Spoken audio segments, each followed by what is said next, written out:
Taking no shorts. Coming right up.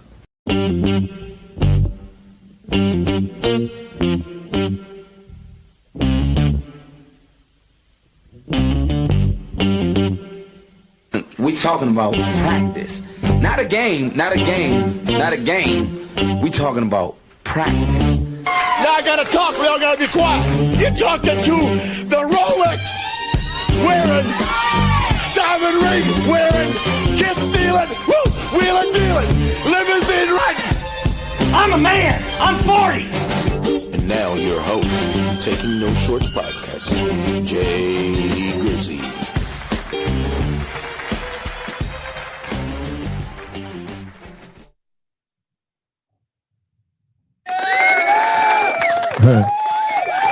Well,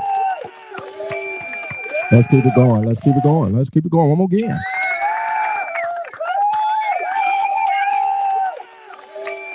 Hello, world. Hello, world. Welcome to Taking No Shorts podcast, episode 123. I am your host, Jay Grizzy Green. Exactly. AKA Mr. Leave No Meat on the Bone. Make sure you like, share, subscribe, of course, anywhere where you find your favorite podcast. Also, every Friday around this time, you can catch the live stream at the following streaming channels. That's Facebook, YouTube, and Twitch, all at Taking No Shorts Pod. That's spelled TAKINPOD. It's at the Chiron at the bottom. There's a lot to spell. Happy New Year. Happy New Year. Let's give a round of applause for a new year. If you made it on another side of a revolution or a revolution around the sun, let's give yourself a round of applause. It's only one star. I just wanted to, in case you felt like you were special, it's only one star, which is our star. It is a special star because it's ours, but it's only one of probably unlimited, infinite amount of stars in the universe that is still expanding. But if you want to feel special with me, That nigga's tripping. welcome. Thank you. Don't feel minute. Ladies and gentlemen, it's a Happy New Year here at Taking No Shorts podcast.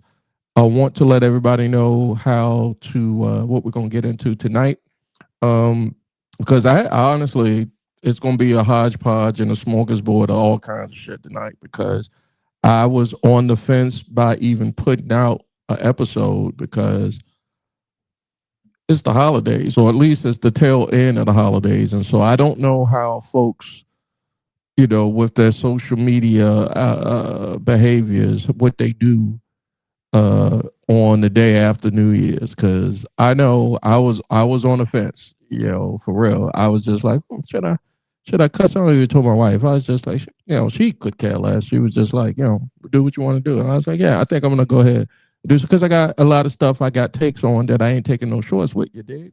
Exactly. Shout out to everybody that was on my social media over the holidays. Like, share, and subscribe, and shout out to all the guests that came through in 2025. I appreciate you guys for taking part in Taking No Shorts podcast. Just a quick review, because I know the listening audience could give two kumquats about it, but during 2025, I went over the 100 episode mark, so a round of applause for me. So that, we're going to get a lot of applause for me. If you don't pat yourself on the back, who the fuck will? You dig? Like, you gotta, it can't be fake love. You can't give fake love to yourself. But nonetheless, it was a big accomplishment for me, because when I started out Taking No Shorts, honestly, it was a healing thing. It was to heal off of the transition of my mom, and I just wanted to just tell the world, like, this is what I wanted to do in the beginning of Taking No Shorts podcast. And a homegirl of mine, I remember telling her, our first was going to be a genealogy podcast, because I was on that journey of like a Skip Gates. So if y'all don't know who Skip Gates is, he is a historian from Harvard. He's the guy that got in trouble. Well, he didn't get in trouble, really. They was messing with him. The police was messing with him, but he was walking into his own house in Boston. He's a Harvard professor emeritus, like, meaning like he got tenure like he can be a professor at Harvard forever if he wanted to, if I got that understanding correctly. But he was walking into his own house back in the 2009, 2010, and the police in Boston or where's Harvard, Charlestown or whatever, fucking, I don't know, but up that way. And somebody said that a black man was breaking. He got caught. The police got called. Listen, I can't even. Man, I'm tongue tied even thinking about it. Here it is, 15, 16 years later. He got arrested for walking in his own house, and that was in 2009 or 10. You know, so. Bullshit. Anyway, Skip Gates has a show on PBS. And one of his works, I mean, I'm sure he works with a bunch of other groups, but Finding Your Roots. And it's a whole, I think it's because of the technology every time now. You can now go back and find your ancestry. Back in the day, you really couldn't based off of, word of mouth or what was put in the Bible or old Bible or whatever records you could scrounge up. But the technology has gotten so much advanced now, just with you could spit in a tube and give it to some Mormons, and they will have all the information on you and your bloodline that goes back to the founding of the country. Isn't that amazing? Exactly. Anyway, I was on that tip, and I was finding out stuff, getting stuff from my elder. Shout out to my Aunt Gladys. I went to her house. She was at the time the matriarch of all the, everybody has somebody in the family that's got, like, how can I say, the goods. She know where all the bodies are buried. She knows all the family secrets and all the oohs and the ahs, all the gossip and all that. But back, I think that was 2013, 14 when I went to go see Aunt Gladys. And wasn't much gossip. It was more like, because Aunt Gladys at the time, and God rest her soul, her and my mom transitioned in the same year, 2021, weeks apart, I think, if I can remember. And but she was just matter of fact at that point. I think the older you get, and this is I'm gonna get into some Gen X and some Black Gen X a lot, being that it's a new year and we done again turned another rotation. And that kind of put a lot of stuff in perspective for folks. But Aunt Gladys was dropping gems, and then I got my Aunt Debbie. Shout out to Aunt Debbie Lou. Exactly. I call her Debbie Lou. They call her Babu, but Debbie Lou. And to let everybody know, y'all seen Debbie Lou on podcast probably. I want to say episode 60s, 50s, somewhere around there. You can go back in the archives, Facebook, YouTube, and Twitch. But my mom's sister, she also has that, like, she got somebody gave it, Gladys probably gave her the skinny, and then, she's passed on. So now she is the one that's got the family historian, is basically what I'm saying. And it was just so fascinating to me. I was like, I want to do a podcast about it. But I was just like, who gonna give a hoot about my familial history? And I got off of that because I was like, that's only going to run. First it was going to take a lot of work to get family to come on the podcast. I remember I asked my sister, I said, sister, come do the podcast. She looked at me, yeah, well, don't nobody want to, and that's it. She was like, don't nobody want a trauma bond. And she was like, we're not going to talk about our old, sister, you said this too. Exactly. She said, all you're going to do is talk about, I want to put the address out there because the house now got sold through gentrification for, like, I want to say it was $500,000. But back in the 80s, early 80s, the Reagan years, I want to say between 80 and 85, that place was rat, roach, infested, hole in walls. So anyway, my sister was like, I don't want to talk about, all that old bad shit, in essence, I don't want to do no trauma bonding on the podcast. And I was just like, oh, okay, well, I get it, but it wasn't, to me, it's not trauma bonding. It's just I'm cutting down. I don't know if y'all TV's timeout, and then it goes. If you got a smart TV, it'll give you a screensaver. And then I got music, soaring music that's playing. I had to cut that down. It's on the other side of the camera. But sis was like, I don't want to do that shit. I was just like, okay, so it's hard. It's hard to get family to come online in front of the world and talk about family stuff. I can't. I think I don't even think I think I got my wife on like once, and she said hi and then bye. she's just not. She's just not. She's just not that. But anyway, that's what it wanted. That's what taking those shorts started. I wanted it to start out, but then I was just like, that's not gonna work. It's gonna take a lot of work to make that happen. So it's just like focus on me, my friends, the people I knew from when I was doing stand up comedy back 15 to damn. It's not even 15 years ago. My first night going up was 05. So that's 21 years ago. And let's be clear to the world. So comics in Richmond or people that might see this would be like, I don't remember seeing. Look, I was not one of those cats that was hitting mics regular. I was here and there, and then because I was a bringer, because I bring a lot of people, I did my shows at the main spot here in town and did my mics here and there, and then I got up out of there. So let's just say that. But yeah, man, I've been having so much fun doing it, and then it has morphed. I was looking back at, and this is just a reminiscing now, being that we're in the new year, I'm reminiscing about my podcast.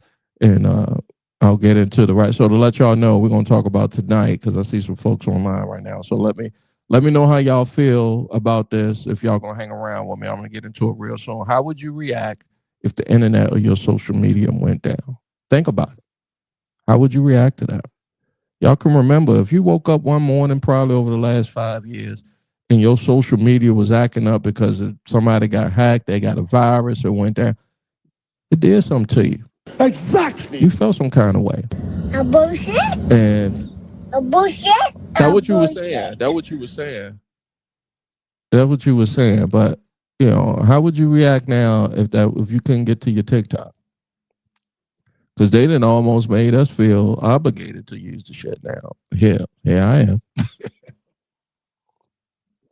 Also, we're going to get in tonight. I'm going to review. I saw the Dave Chappelle Netflix special today, as a matter of fact. It's been out probably for like a week and a half, I think.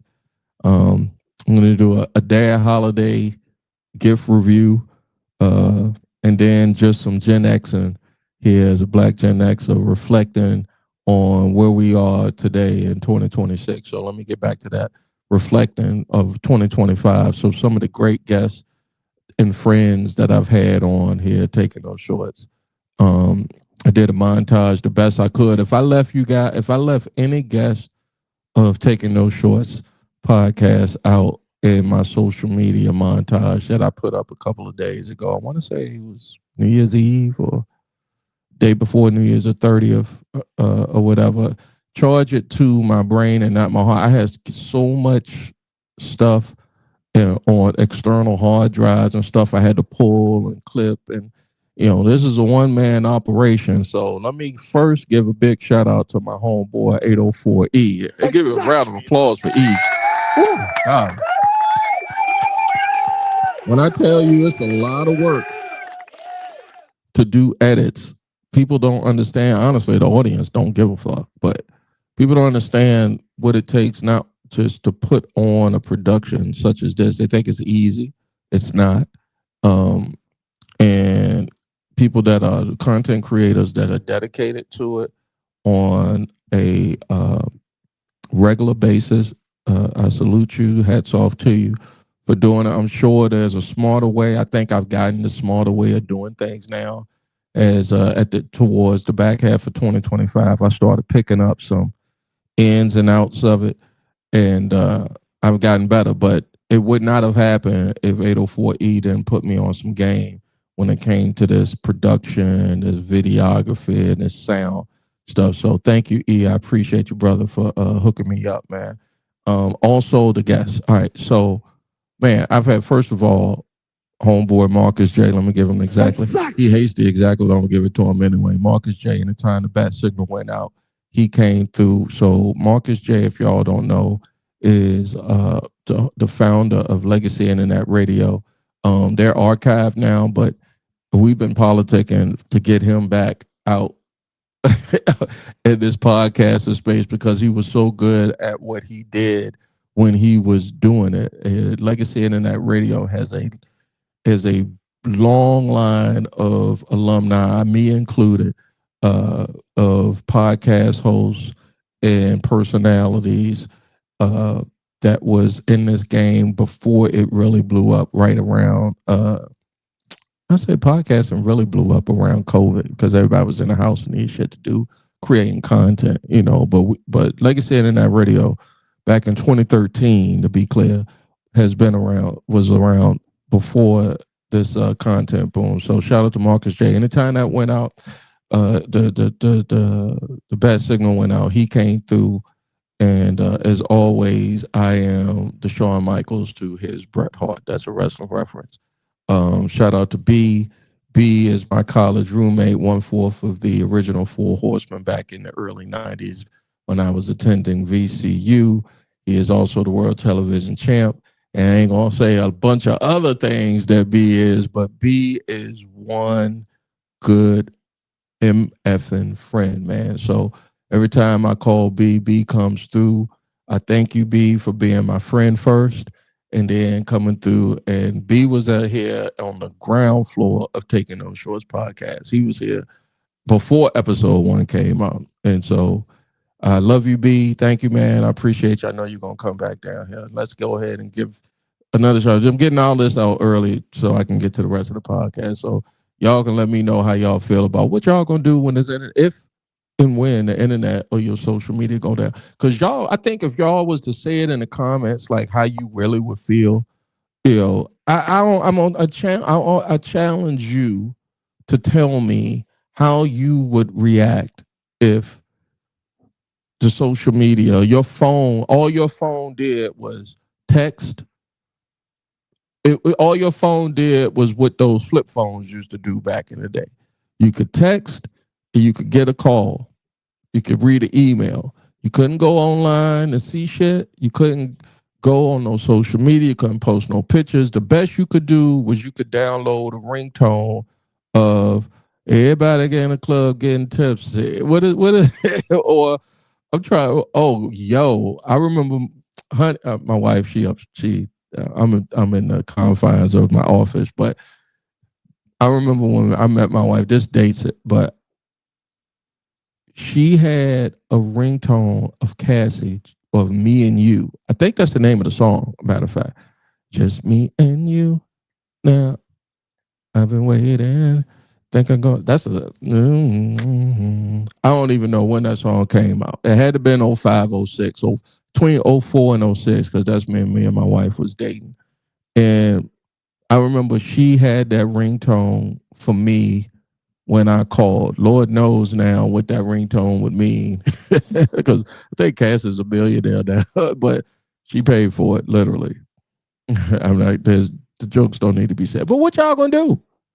It can happen. I know what Gen Xers is gonna do because we lived in a world before all of this, and honestly, it would be a huge favor to me and just to me. I'm not gonna say to nobody else, but I'm looking over here for the comments because I'll please get y'all in these comments.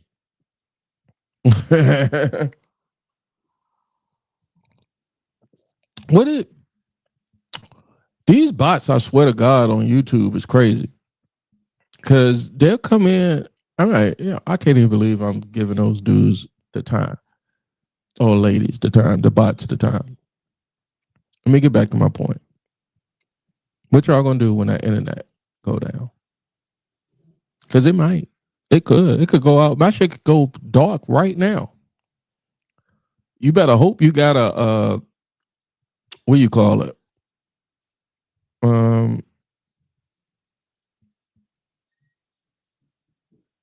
Oh, scroll that. Let me Get that out of here. Save show.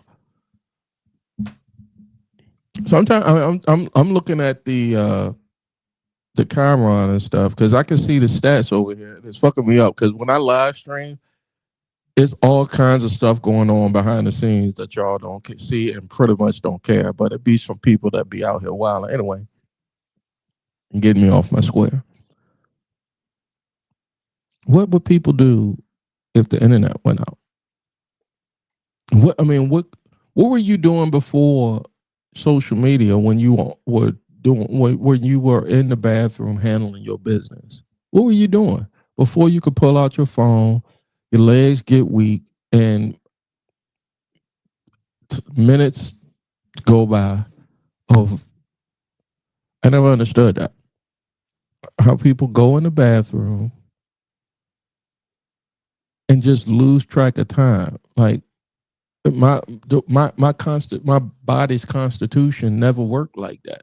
It was always I was always one of those excuses. I mean, I'm trying to be as camera friendly as possible when talking about this, but I was always in that handle your business and out of that. Like I never sat. Thank God everything ran smoothly for me. Exactly. But I never sat in the bathroom for like all this time. Hours. I know folks that do an hour in the bathroom at one time. I don't know what's I don't know what be going on. Y'all gotta let me know in the comments what be going on. Cause I'm open to being educated about what's happened when you spend a lot of time in the bathroom. What's that? Is my wife burning something? All right, is that her signal telling me don't talk about it? I have the slice in there. I'm deleting comments. Hold on. Delete.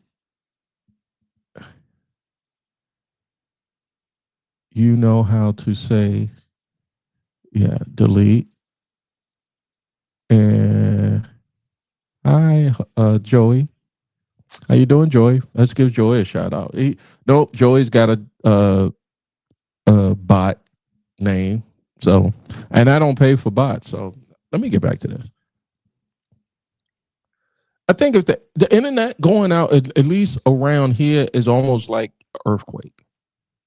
I don't know if y'all lived in Central Virginia, just south of DMV, just south of DC. Back in 2011, we had a earthquake, and it freaked everybody out.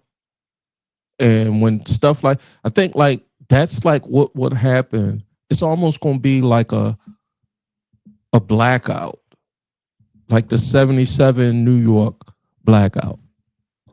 If we ever lose social media and the internet, it's going to feel like a blackout. And God forbid the country does what New York did in 77. Hopefully the times have changed now, because back in 77, they, robbed and pillaged. But you can't rob. I mean, you could rob and pillage now if the internet goes out, but you would have to do it on some Bitcoin stealing shit, like some electronic stealing.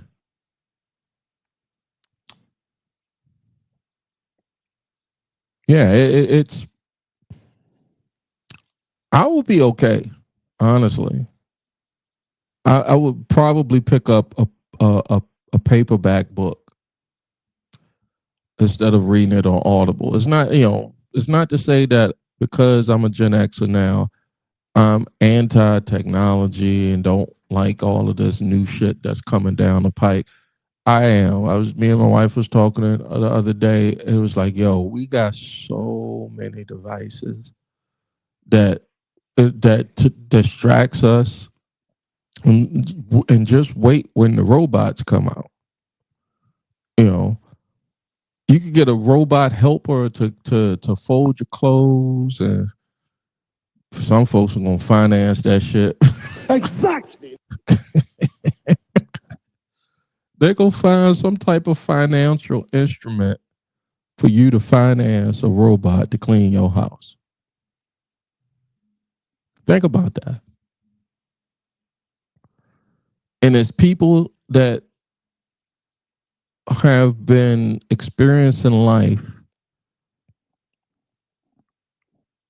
that doesn't know that you can actually do your own laundry or your own dishes or wash your own car. It's a lot of shit you can do, but you rather because the inflation is crazy. You want to finance something for somebody else to do it. Goes into a bigger question of we're moving into a have and have not society, and the middle is getting squeezed out. You know,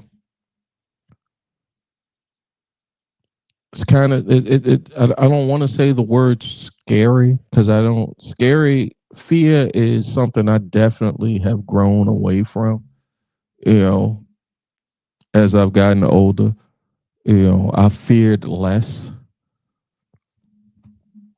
You know, only because ain't much I ain't seen. I think the more stuff you come across, the less fearful you become. You know,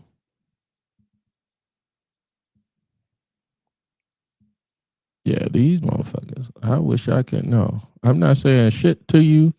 These bots are getting ridiculous. I need a what is it? I am going to guess what? Here, all right, so y'all can hit me up at jgreenradio@gmail.com. You want if you are interested for a price, we can negotiate to be a what they call as I'm getting up there in age, my mind is wandering from a moderator. Yes, thank you. Exactly. Thank you. A YouTube moderator for me to keep these bots out. Yeah, they will not. They can all come in, but I'm not going. Yeah, it's just that when they pop up, it's hard to ignore because it could be a legit comment in it. So if this is because I'm on a lot of platforms, but I'm specifically talking about YouTube. If anybody that runs a YouTube stream, can you tell me or advise me at J Green Radio at Taking No Shorts Pod at J Grizzo? How do you get these bots out of your stuff? Because I thought I was doing it, but apparently they getting through, and I don't like that. Let me get back to my topic. And what you gonna do when you can't when your phone ain't working? It's working only for phone calls and texts, but you can't get on the socials. You can't see your favorite. You can't see the gossip. You can't see the trolling. You can't see what I see, what you see. The booty shaking. You can't see none of that. You can't doom scroll all day, all night. You can't do none of that. What are you gonna do? Can you function without it? Because the way the media companies, the way and my wife say, I think this was New Year's Eve. So this was 2 days ago, and I'm here at in this space, and I was working, and I went up and we was talking, having a conversation. I said, "Oh, I, that reminds me, I gotta post." And she was just like, she looked at me kind of funny. And she was just like, "You got, you gotta post that you." I said, "Yeah, if you, it's not that if you don't post every day, but you got to put out content, quality content to keep up to with not just the Joneses, your competition, but whatever you're trying to accomplish." So let me be clear and put this out here in the universe. Jay Grizzly Green, aka Mr. Lee No Meat on the Bone, and host of Taking No Shorts podcast. I'm at my own pace. Okay. I am not trying to win the world or the universe over with me. I'm okay.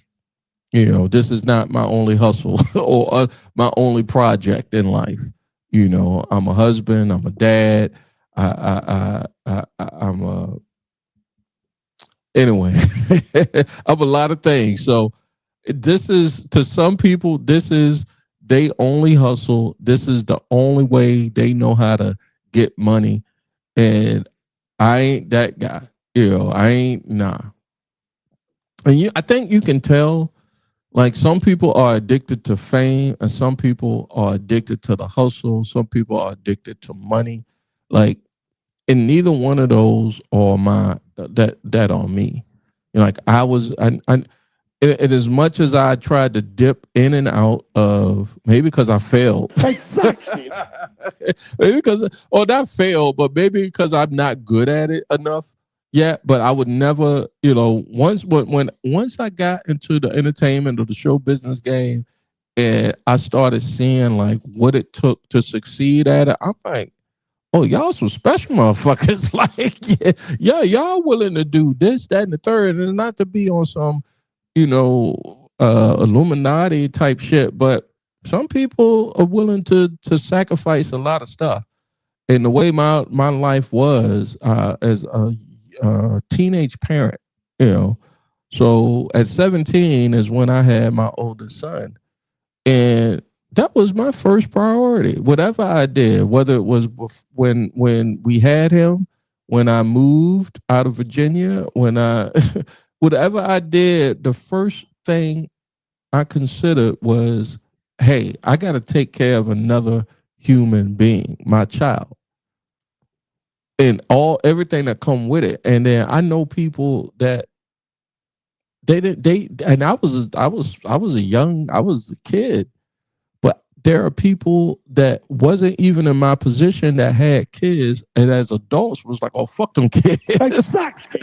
Leave the kid over there. I'm going to do this to get my fame, to get my celebrity, to get my fortune, to get the bag or whatever. And the kid is like, A bullshit? like, how you live with how you look at yourself in the mirror. I'm not passing. Oh, I guess I am passing judgment, but I couldn't do that. When I got to, if I said to myself, I remember early 2000s. Or no, that's not the early 2000s, late 2000s, right? My son was graduating high school, and I had a gig. I want to say it was Fayetteville.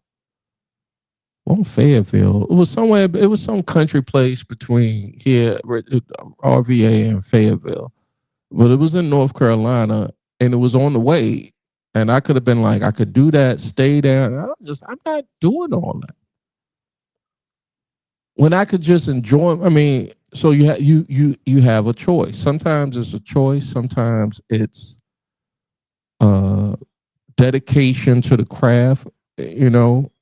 Of stand-up comedy, and some people got it, and some people. I always just tell people if you don't have if you don't have a family, you don't have kids, by all means, go chase that stand-up thing if that's your thing, because Lord knows it's very time consuming. And speaking of that, I'm gonna go ahead and transition. I'll get back to me and these goddamn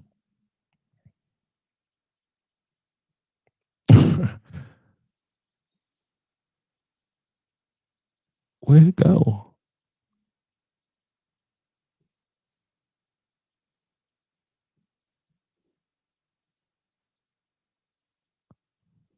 I don't even know where the damn thing go. I'm sorry, guys. I'm trying to find a banner for the I'm trying to find a banner for the next topic because I had a segue. I had a segue going. Damn, I ain't even hit the audio record. That's how crazy I am tonight. Save. So show.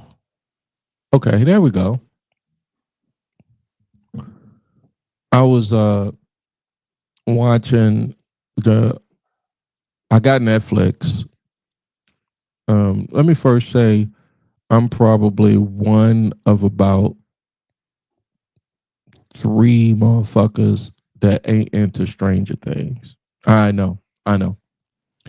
You know, over the Thanksgiving holiday, we're at my cousin's house and we're sitting around shooting the shit, and they like, we gotta wrap this up because Stranger Things are coming on tonight.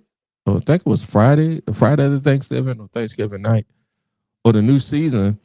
And I'm like, fuck, where have I been?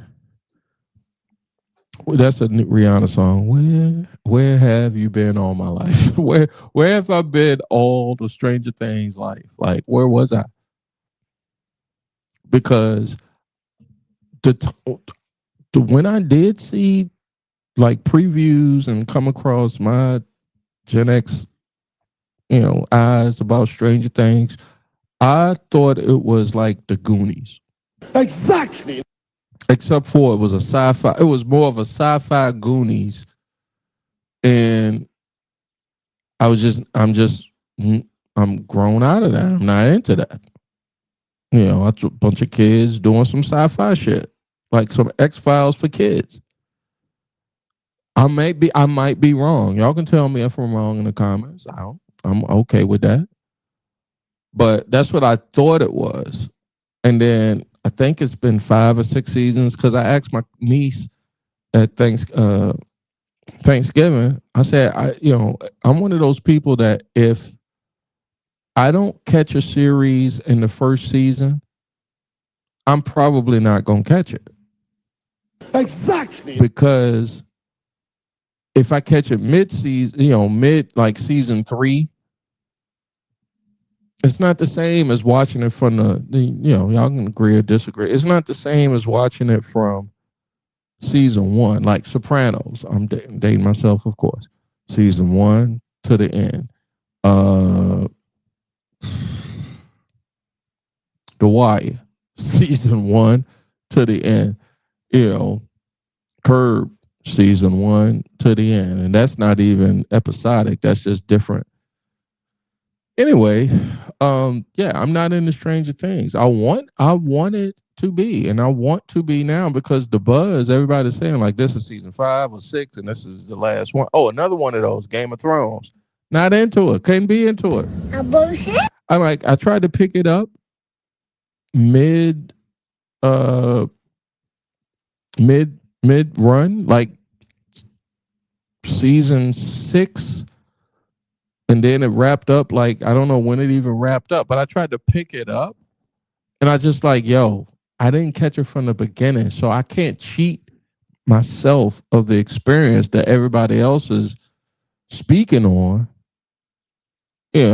You speaking on it because you done watched it from the inception of the shit.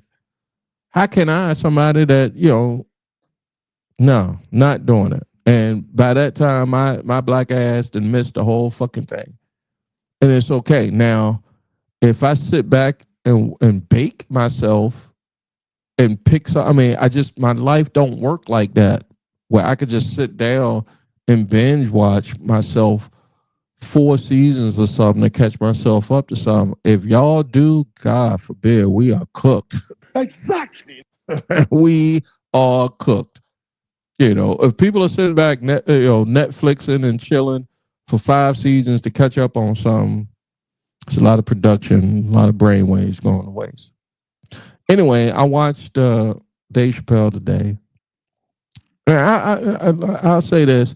It wasn't his best stand-up, but I don't even, and as I got into stand-up back in 04, 05, as the Chappelle show and Dave Chappelle along with Richard Pryor and the previous greats.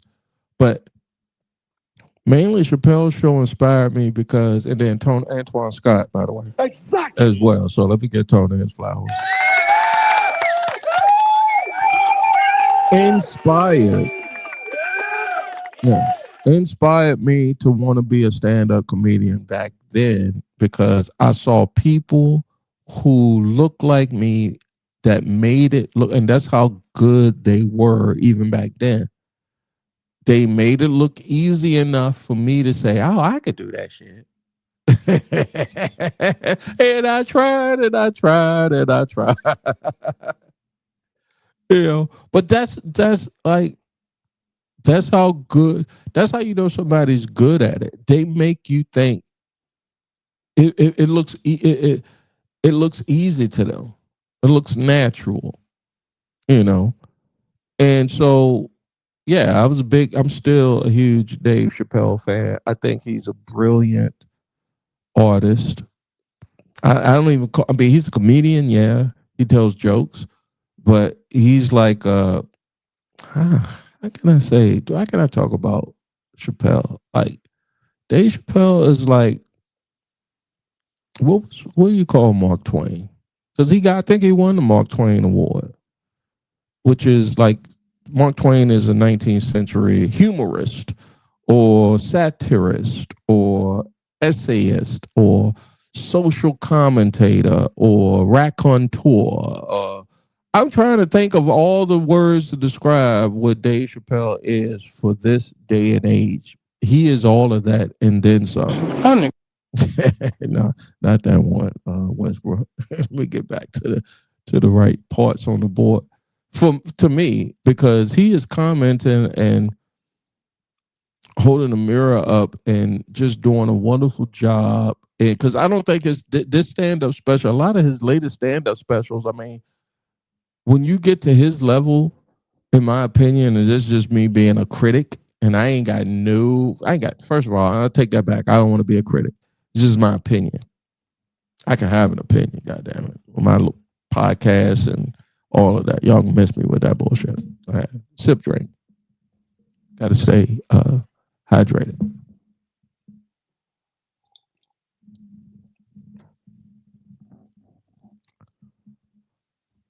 But yeah, he is outside of stand-up, he is doing more of a social commentary and then in storytelling with punchlines and laugh lines that can, and this is going to be a little bit in between the weeds or for like the audience, but for stand-up folks or people who study comedy, like you're supposed to get a laugh every, minute, laughs per minute, or, the punches sitting there. But he lays out so much in between his laughs. That's where, like, to hold the audience, and I don't even know if he was at, I call it still the Verizon Center, what's in D.C. I don't know where he shot this at. They call it's the Capital One now. Whatever that MC, God, Jesus. I remember when the arena in DC was called the MCI Center. A bullshit? A bullshit? A bullshit. That's where you had to pay to call long distance, and that company that was a long distance carrier sponsored the Washington Bullets / Wizards. Technology is God, boy. I tell you. You had to pay. I remember one time I had made a call from my mom's house to somebody out in, all right, so you got to be in the Richmond area to know this. So I made a call to a friend of mine out in Woodlake, Brandermill. Back then, they charged a long distance back in the 90s to call from VCU to Brandermill, Woodlake was long distance back then. It's crazy. Anyway, it wasn't his best stand-up performance, like joke for joke, like a Cat or but he did the social commentary was was spot on. He sprinkled in his jokes. He's Dave Chappelle. He put in his work. He honestly, one of the things from a comedy point of view is to get in front of strangers. This is what I go to therapy for, is to get in front of Exactly. to get in front of strangers and just lay out, you know. Because for me, one of my things was I would lay out in like I would I never laid out because I had so much nerves, but you would have to be a comic to know that I was nervous because I was just jittery. I was just everywhere and I couldn't stay focused. I was on this, on that, on that. It could have been a bit of my attention deficit. I don't know, but I could not stay in the pocket for shit. Not because I might not have been funny, but I was just like, boom, next joke, boom, next joke, boom, next joke. And I couldn't lay in the material, lay in what I wanted to come out because, hey, I know the light is coming and I'm worried about not going over the light. On top of, I want to get my shit in. And this is a pro wrestling reference. Like there's premises that are unique for me that my ego wants to get out, and the audience could give a fuck. By the time, especially if you're doing an open mic, it's been 12 motherfuckers that went up before you. They didn't nobody checking for that shit. That's why I was like, yo, this shit is whack. I'm out of here. I put up to your hashtag.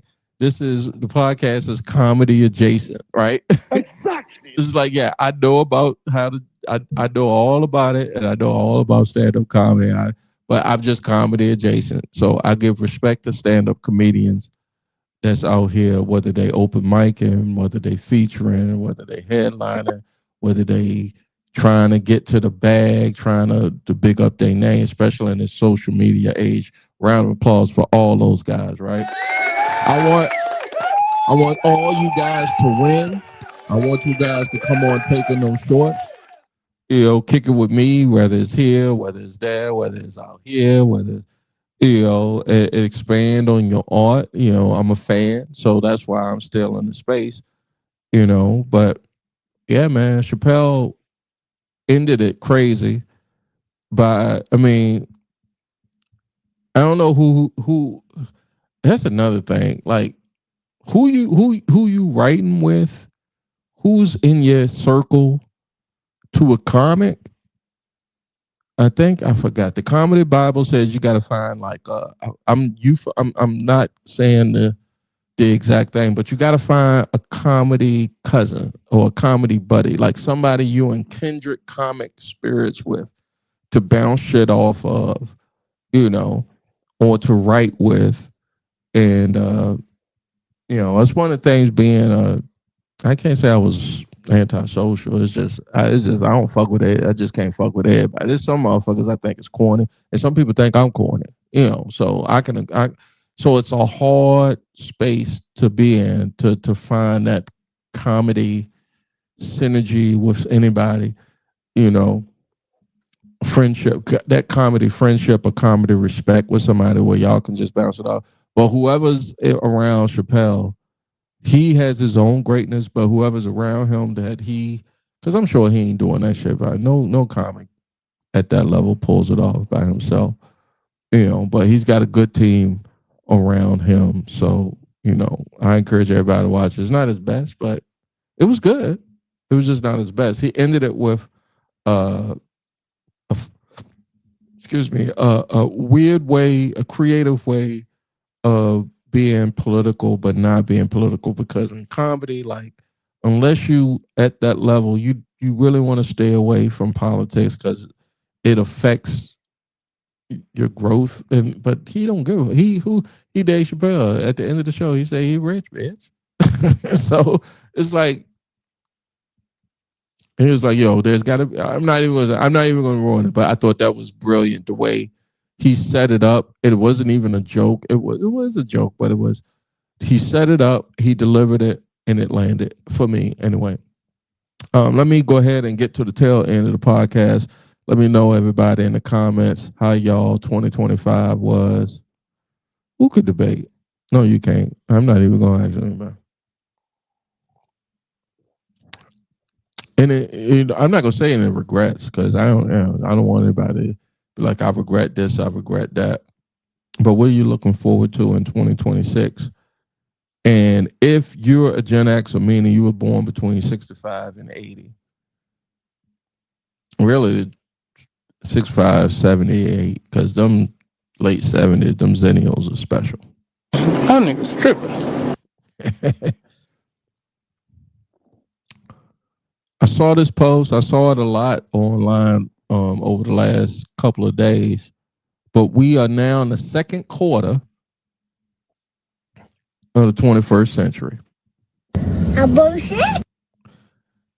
And the first 25 years, I'm going to tell you, if you could go back to the year 2000 or the year 99 going into the year 2000, shout out to Cash Money. The real Cash, I don't know what them niggas doing now, but Cash Money from the 99. Pretty much before 9/11, and think about where you were before 9/11 in life. Do you think the world or the country, your city, your environment, your local, your community has gotten a thumbs up or thumbs down? Has it gotten better, gotten worse? Look, shit done got worse.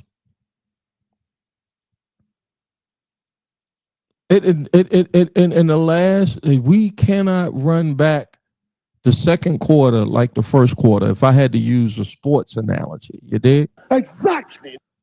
Like, if we not in halftime. Halftime is we are closer to 2050 than we are to the year 2000.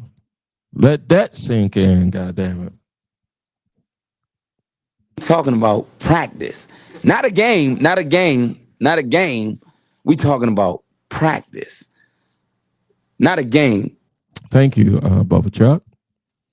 We are closer to 2050 than we are to the year 2000. So whatever I'm talking about, and it's going to sound crazy. Whatever I'm talking about now in regards to how much things have changed since before 9/11 or since 2000, fuck all of that. You need to be thinking about the future. You dig? Holy Jesus. You need to be thinking about here into 2050. Because what is happening, and first of all, you can affect, the people, there's people out here that could poo-poo, whether it's social media or not, tell you that shit don't count. You think everything is rigged, conspiracies everywhere. The information age is just full of ignorance. The education system is to shit. So that's how you got every fucking body could get on this platform, even the one that I'm on right now, and spit out and espouse. It can say anything. And if it get traction and get them clicks and get them dollars, where them dollars at? Shout out to Gangsta Boo. Exactly. Where them dollars at? Where them dollars at? Where them dollars at? Where them dollars at? Sad story about happening to Gangsta Boo. Look her up, y'all, if y'all don't know who Gangsta Boo is. But you need to be looking to the future. And I'm going to tell you, these cats, and this is not, I try not to be political tonight. I ain't got time for that. I don't want to be. But the cats that's running the show right now, That's what they on. They looking at what the world to you gonna look like in 2050, not how you want it to look like for the years 99 to the 2000. Exactly. And so you got to empower yourself. I'm encouraging folks to empower themselves, whether it's in your local community, whether it's for your hood, whether it's for your street, for your block, for your neighborhood, for your state, for your congressman, for anything. I don't give a who. But you gotta, what you gonna do about where we at now and how we can make it better for tomorrow? Because we can't do what we've been doing for the first quarter. It's like a football coach. If you ever played sports or you've been in anything that has a quarter to it, we cannot go back out here and keep doing what we doing. Because if not, we all gonna feel it in some kind of way, shape, or form. I saw somebody's social media. Social media. Wasn't doom scrolling. But there's a flu bug that's out here. I ain't took a flu shot and I don't know how long because I'm one of them cats that after the COVID shots, I'm like, yo, whatever get me, just coming because I can't take no more jabs. I can't. For real, for real. But they like, yo, there's a new strain of the flu that ain't playing out here. And and then it's a stomach virus. I think I had the stomach virus not too long ago. That was crazy. Thank God that was only for like a half a day. But that joint was crazy. You do not want that. But you can live, but this flu virus is out here like I can't. I mean, I sound repetitive, but y'all voted back in. These red hatters and MAGA motherfuckers voted back in a nigga that told y'all to drink bleach when it was a zombie apocalypse happening. What did we? Chappelle said it. He's like, yo. I mean, he put it in a very honest. I'm giving y'all. I'm calling back to his Netflix special because he weaves in the historical record with the times we live in, and me being a history guy, I understood what he was doing. Not too many people know who Jack Johnson is. If you was to tell them today, Exactly. in 2026, who Jack Johnson is, the first black heavyweight champion, first black heavyweight champion, and this happened in the early 1900s, 1910, when we were trying to get up out of sharecropping out the South and lynching and all that. He was out here, how Chappelle say, whooping white boys' ass, giving them the business. And if you don't know this, like we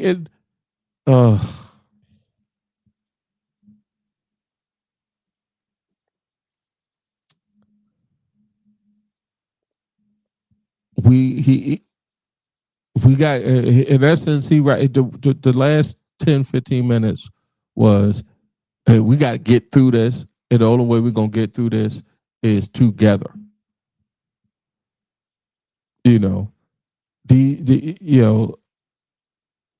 Saw a post. I can't believe that NAZIs are out here in 2026.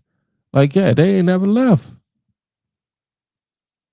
And now they got somebody that's what it is. Your granddaddy was out here and fought them, died, got shot by them, but they now running the country. Crazy times. So I reflect back on 2025 like, I'm grateful. I'm thankful. You know, I have no complaints. I'm here. I wake up every morning and my feet touch solid ground and it's not guaranteed. And I give thanks to my creator for that. I give thanks to my loved ones, my family, my friends. You know, we need to walk more in love and light. Like, how is hate and dark win? I know I got Dark Vader and a stormtrooper up there, but goddamn, Exactly. that's fiction, niggas. Like that's not real. That's George Lucas writing down some shit and making a movie and millions off of it. It's not real. Y'all done made it real.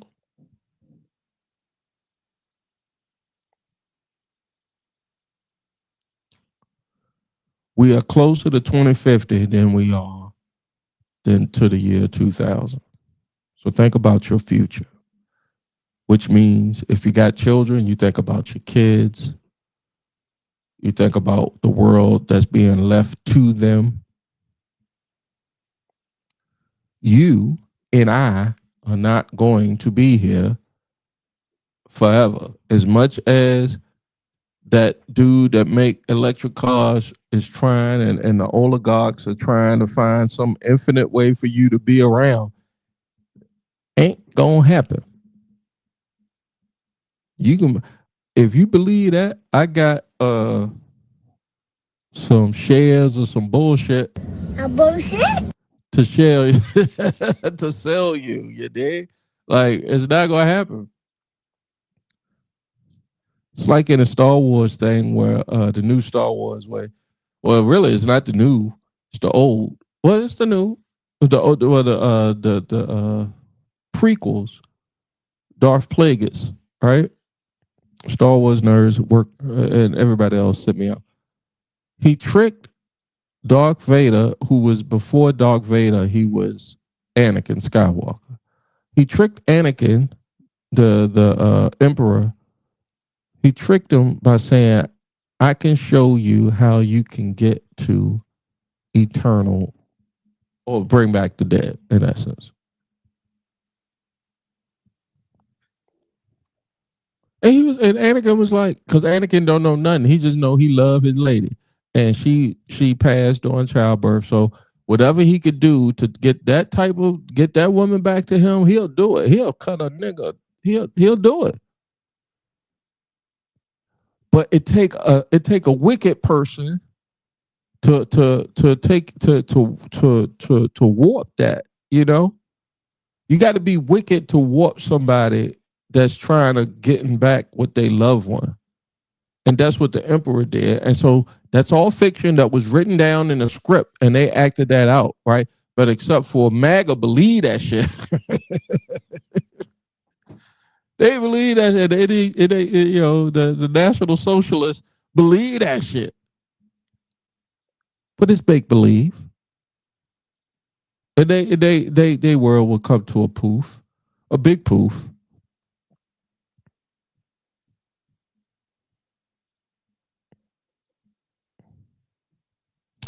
I don't know how it's going to end. I just know it's going to end. And I want to be on the right side of it, whether I'm here or my folks is here or not. What else I got? I'm looking over here because I got a lot. What I get for Christmas? And I told one of my neighbors, I said, I'm going to talk about this because I saw them walking their dog. And I was just like, yo, I got dad gifts for Christmas. Now, dads, first of all, I love my Christmas gift from my wife. I told her what I see. Here's the key to any successful Christmas gift. Me, I'm a person, I like to ask you, what would you like for Christmas? What do you want as a gift? What do you want for the holiday season? So the person, if they know me well enough, they trust that if they say what they want, they're going to get it. And so my wife trusted me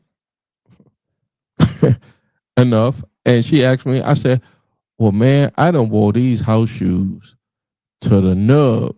Whether it's I done wore them to outside chasing a dog, I done wore them taking out the trash. It ain't got I got holes in the sole. I said, I swear to God, please give me some new. And not only did she give me some new house shoes, but she got me some Tim house shoes. Got that round of applause for that. Let me show everybody. Hold on. Hold on, goddamn it. Let me show the word. Let's get a round of applause for my wife, goddamn it. Woo, honey. These are the most comfortable look, it's the wheat Tims. Y'all think I'm bullshitting. It's the wheat Tim house shoes with the wheat sole on them. My nigga, like when I walk around, I'm floating in this joint. I'm telling you. And so it's not, there's upscale dad gifts you could get for dads out here. Don't settle for the Walmart brand or the I don't even know what the brand, but don't settle for that lesser than shit, nigga. When it comes to the holiday season, when they ask you what you want, say you want some top end dad shit. You dig? Exactly. I got it. I was happy with it. Had a great holiday. I looked forward to it because as you get into these Gen X years, man, you don't know what is gonna happen. Too many around this time of the season, you see it back in 2025, you used to see all these in memoriams, right? Who done transition in the year. Like that's some depression shit. And I just for the 2026, and everybody got they this is what I'm carrying into the new year. Right? What I ain't gonna do, what I is gonna do, what I look forward to, what my goals are, what my bucket list is, shit and all that, right? Exactly. I had one thing that I wanted to get off going into the new year. And that's I wanted to celebrate life with my family. I wanted to be present, right? Be present at right here and right now. Whatever happened didn't happen. I can't go back. Whatever has happened, God, whatever. Whew. So I need a preacher here with me. I need a preacher guest or whatever. I know plenty of preachers, so y'all can come up in the comments and let. But what has been done has been done. And there is no time machine to turn that back.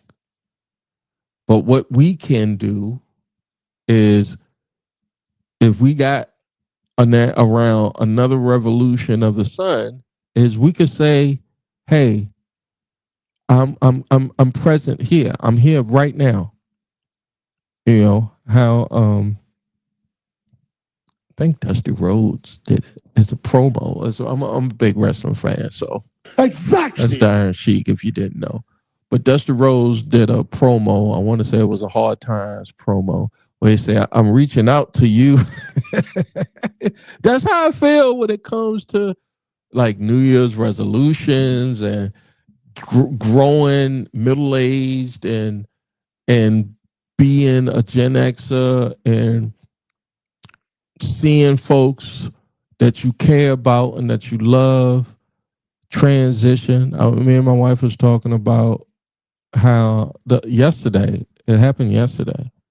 I went up and down my steps about 5 times, and I got a tri-level, so that's 10 flights of steps, right? I went up 10 flights of steps looking for my earbuds before we retired for the night. And each time I forgot, by the time I got from the office to the upstairs, I forgot what the fuck I was finna do. And that kind of freaked me out. I was just like, what? I know I came up here for some. I don't know if anybody else has experienced that, but now put that on speed and imagine like Big Mama and them is dealing with that. And we got into the conversations about dementia and crazy ways that it went down, crazy roads that conversation went down. But you got to you better enjoy what you got while you got it. Do not take it. My dad said, "Hey man, whatever you do, stay humble." And that is it's an understatement, because it's hard to tell somebody when they trying to come up to stay humble, because that is the antithesis of trying to come up, especially in this social media, in this content creation space. In order for somebody like me to come up, I got to come on here and say some of the most ridiculous shit, the most craziest shit, the most conspiratorial shit, the most falsely lies, I got to say some crazy shit to get y'all to like, share, subscribe, get the content, to get the motion going, whatever, because I don't know. That's what y'all like. Y'all like that sucker shit. It's apparent. It's apparent. And when I'm saying y'all, if you subscribe to the sucker shit, yeah, I'm talking about you. Exactly. It's like when I don't know, the real litmus test. I don't want to litmus test people, but the bar. All right, how about this? The bar for realness has definitely changed in the last 25 years.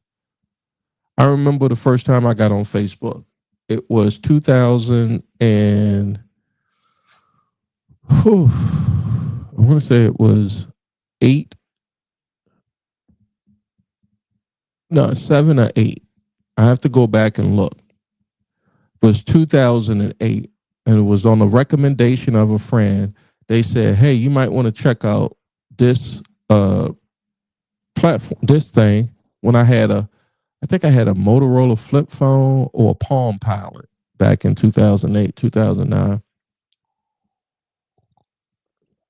And I got on it, Facebook, and I'm looking at it. I'm like, oh, this is just Black Planet. Exactly. you know, just for everybody. Didn't use it like that. Didn't put it together and then it exploded. But it morphed into. I started seeing people that I physically knew portraying themselves as something different on Facebook or on social media that I'm like, you not that. A bullshit? You not that. Perfect. You not that. I'm a man. You not that. Perfect. And I went through all of them. Hold on. You not that. Hold on. Let me find that one. You not that. Oh, I got a good one. You not that. They made me make a post I saw on now. Fast forward, that was 2008 or 9. Fast forward to 2026, and I saw a meme. I borrowed it because everybody borrows memes, and then I did some editing to it, and it made me think about Ray Don Chong. Shout out to Ray Don Chong. Exactly. If y'all don't know, she was Squeak in The Color Purple, but it was at the juke joint. Harpo, Harpo's juke joint. Oprah Winfrey came in with her date. Oprah and Harpo used to be married. And Squeak came up and said, Harpo, who is this woman? Because she never seen Oprah Winfrey character was. Somebody tell me who was Oprah Winfrey character's name. I'm gonna look it up. And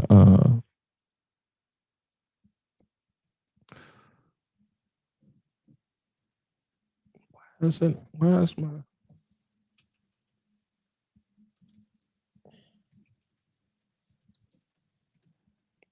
I'm looking up Oprah Winfrey character in the color purple. I'm looking it up offline.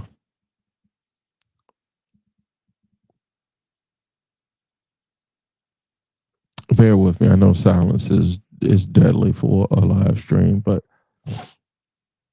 where's the goddamn cast at? That's what I'm looking for. Jesus Christ. So Miss Sophia. Y'all some dirtball motherfuckers. Y'all ain't tell me on the goddamn in the chat. Miss Sophia. Squeak never saw Miss Sophia. And she said, Harpo, who this woman? And that's what I felt like when I saw this person on Facebook back in 2009, 2010, fronting. I said, who are you?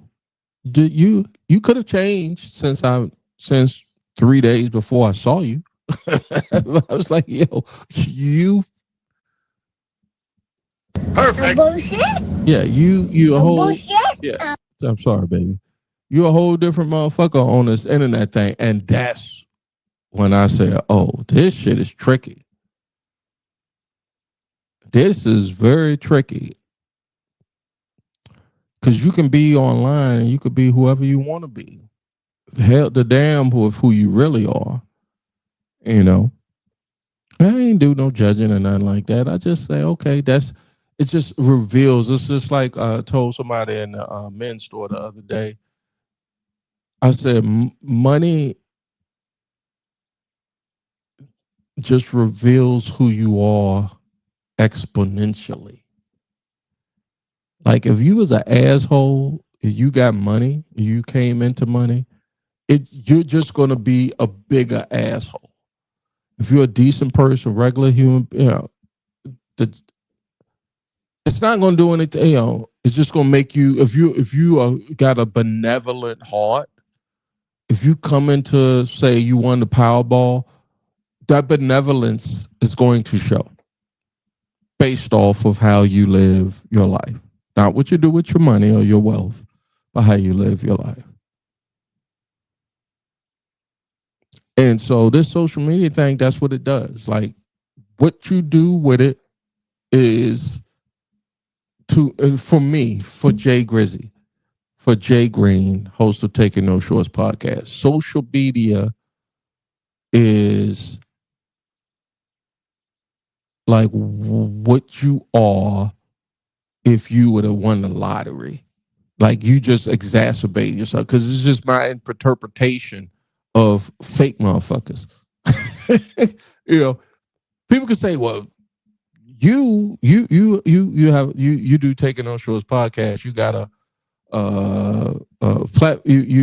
you're a content creator. I challenge anybody to go through my archives and see anything of Taking No Shorts of Jay Grizzy and Jay Green and me and mine and say that nigga fake or that guy's fake. He's not a real one. He's not who he presents. Especially if you met me in person, like he is not who he say he is. I'm gonna be like, you're a lie. Holy Jesus. But there's a lot of people. If you want me to say a name of people and get dirty like that, hit me in the comment at Taking No Shorts Pod at Jay Grizzo at YouTube, Facebook. If you want me to, because you people can be messy. If people are speaking of messy, 50 Cent is messy. A whole mess. Why does 50 Cent? I saw Papoose go at 50 Cent. Now here we go some hip hop. We're on some different shit now here at Taking No Shorts podcast. I can't take a break and then come back because my format is done for whatever I told y'all I was gonna do. So I'm gonna talk about some hood, some gossipy shit. I'm just gonna be doing some other shit right now because the deuce ain't kicking in. and I can kick my camera. I was never a 50 Cent fan in the beginning. In the beginning, I was not. And I don't know if I said this on the air or not. Like I said, like 50 was like, I don't even say he won't whack to me. He was just like, he making a name off of people who already in the game. And he doing the same shit. This was me back in 2003 when the club came out and PIMP and all that, right? I'm like, but you singing just like Ja Rule and them singing. So this is some beef between y'all, but on some music to some hip hop rap fan shit, like you doing the same shit these niggas doing. So what did you? So that's let me preface that by saying that's why I wasn't a 50 Cent fan in the beginning. So clips can be made or somebody can say, well, this guy's shitting on 50 Cent or whatever. I'm just telling you, that's the beginning. Getting older, we going through life. I do what I want to do. 50 is definitely doing what he's want to do because he's a gazillionaire and connected into the show business game and the entertainment game. And he is now, I remember, what's the show on Stars? What's the show on Stars? I don't know, but I only saw the first season. I think I saw 2 seasons of it. Stars, 50 Cent show. Power. All right. I saw the first season and a half of Power. And that was around the same time I was getting this idea or spark to do content creation or doing my podcast deal. And then I ran into some real ones who the way they moved, I don't know. Coming from a square like me who wasn't in the street game, like I was just like, they got some they got some rules and regulations to them. You know, like they they just seem like some decent street dudes. You know, and I was just like, I'm gonna fuck with them. Anyway, we get into a podcast. I don't even think I added because this might have been recorded audio wise, but it wasn't video out to it. And there might have been some B-roll, but we get in this conversation of Nas, Jay-Z, 50 Cent, or whatever. And one of the gangster niggas was like, yo, 50 is way more. And I had to like, yo, why would he say that? Like, why would a dude like that say something about 50 who came up off of somebody? He came at the time. I was like, 50 came up off of so many motherfuckers. He was just like, no, check this out. And he explained it. I'm not gonna get into the explain. Hopefully, I can find the episode or the audio and I'll put it out for y'all. But and then I had to do a double take because he was like, look at what he got his hands into, what he produced, and what he go into his IMDb and see what scripts he got. I mean, what he's like putting out, like movies and TV shows and shit. Fuck all the way how he got that, but once he got in there, he is. So I had changed based off of that argument. I was just like, this guy is out here putting in show business work to build a show business empire. Then remember I was talking about earlier in the podcast tonight, I was talking about I was doing my ancestral journey, doing that ancestry, finding out who I was. I found out that like a third great grandfather on my paternal side is from like the same block, like is 50 Cent's like when 50 Cent's granddad of people moved to Queens, like there's like 151st and 149th Ave or some shit like that. I was like in Jamaica. I was just like, I don't know. That has nothing to do with wild, but I was just like, well, my great granddad was like getting it in the mud in Queens, and this is in the 40s and the 50s. Like to be a black man, and shout out to my cousin chilling out in Florida.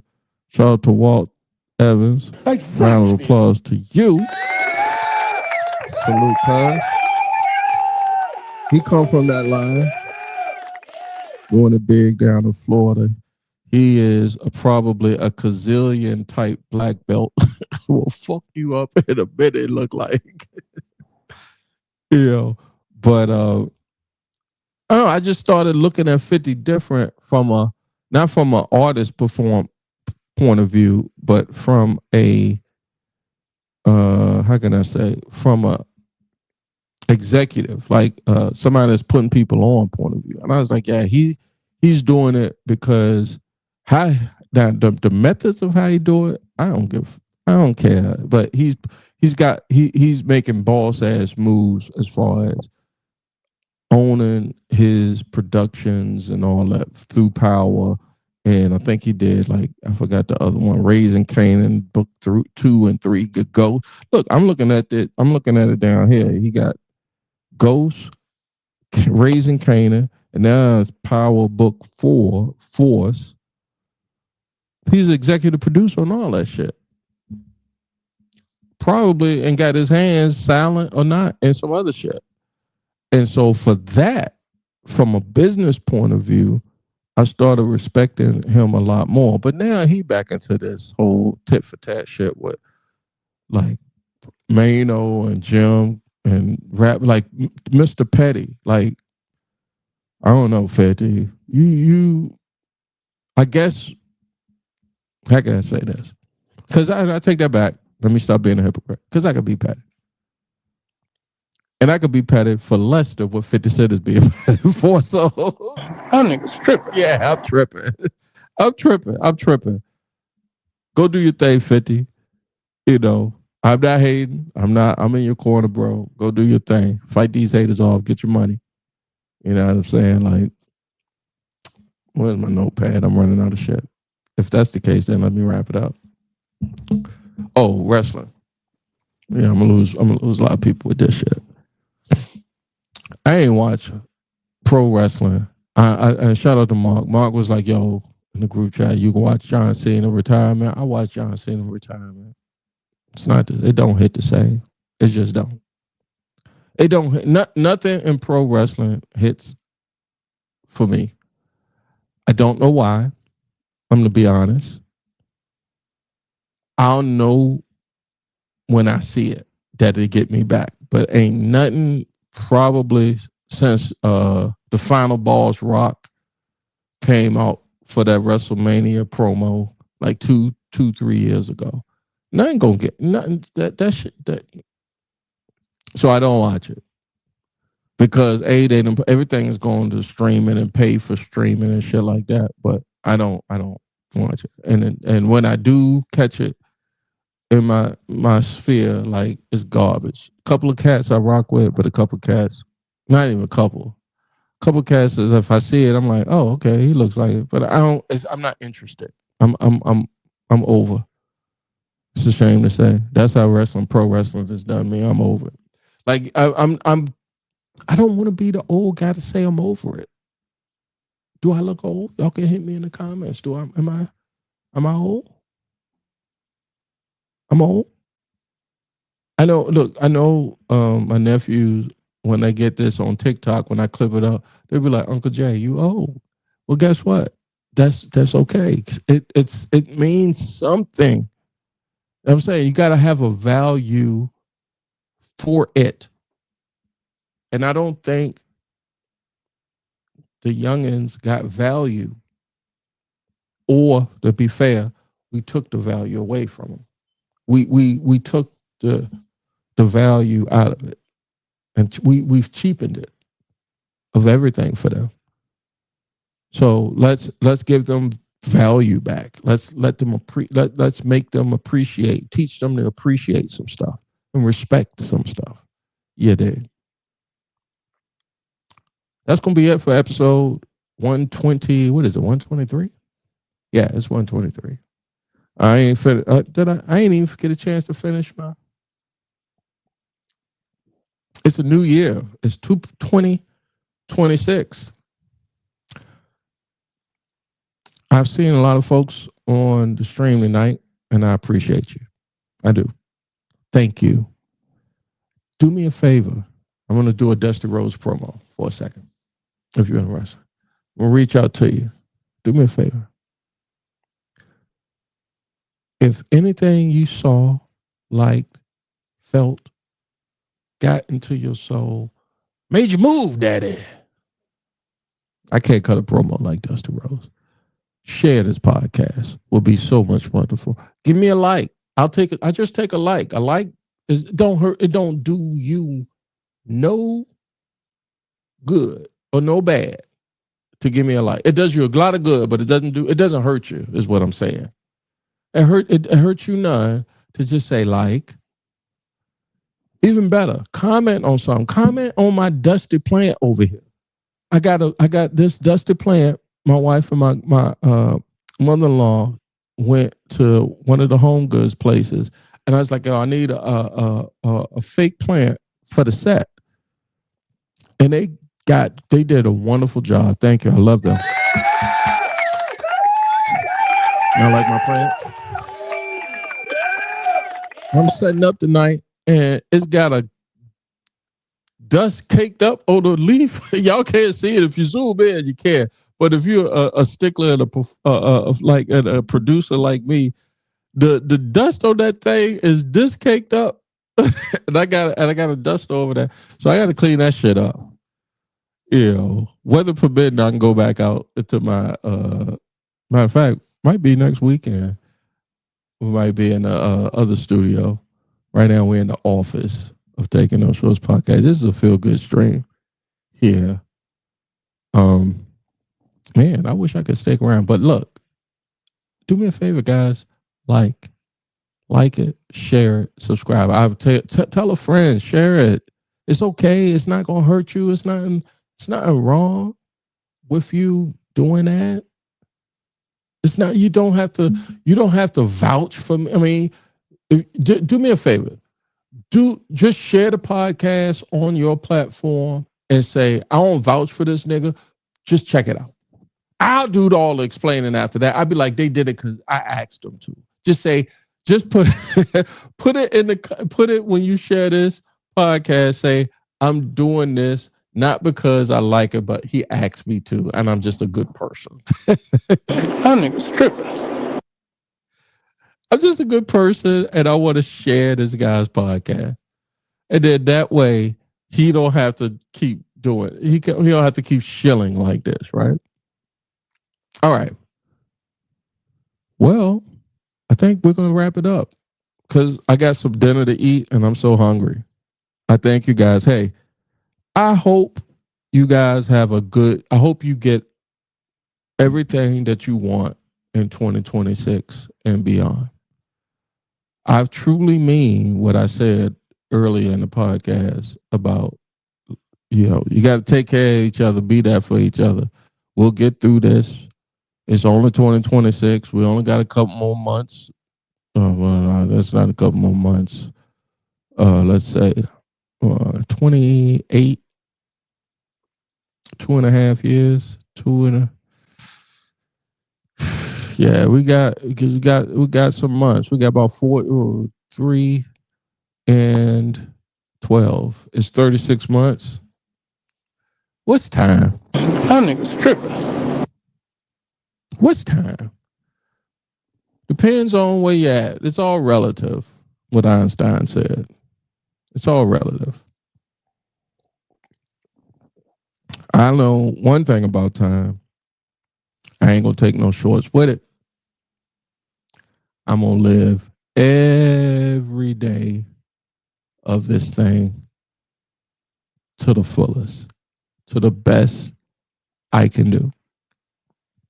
Think that's what the big guy wants you to do. Live every day around this one star on one rock going around this one star amongst a lot of stars. But because I brought you here, make the most of that. And then share it. And then share it. Spread it out. And that's what Taking No Shorts is all about. It's just here to share it and expose it all for you. You dig? I am your host, Jay Grizzly Green, the host of Taking No Shorts podcast for episode 123. Until next time, ladies and gentlemen, bye-bye.